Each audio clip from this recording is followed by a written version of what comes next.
नमस्कार। आज आम बनेबा बिना अंडारे केक।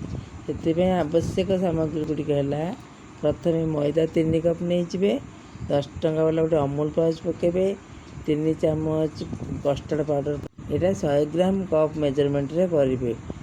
आउ एपटे नहीं 2 चामच उषुम क्षीर अध चामच ड्राई ईस्ट पकईकि घोड़े गोटे जगार रखिदेवे। एवं जो सामग्री गुड़ा नहीं मैदा अमूल आ कस्टर्ड ताको चलईदेवा।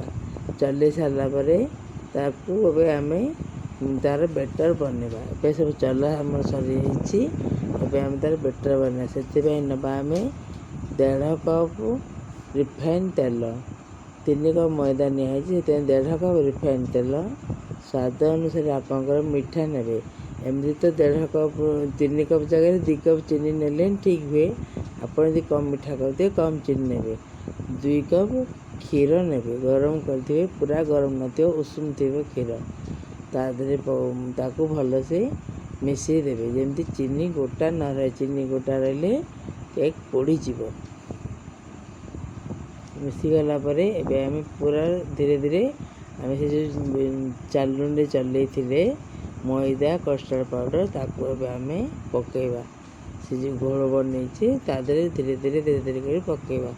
एपटे काजू और चेरी आम काटिकी रखिथिबा से किसी मैदा गोलेकी रखी जोटा कि आम केक रे पकेले केक आमर पोड़बनी। ए सब आम मिसी सारापर से आम यहाँ पकेबा। तापर जो रखी आम ईस्ट ताकू पकेदेबा। सब पकई सारापर आम लास्ट वेनिला एसेंस 2 चामच पकेबा।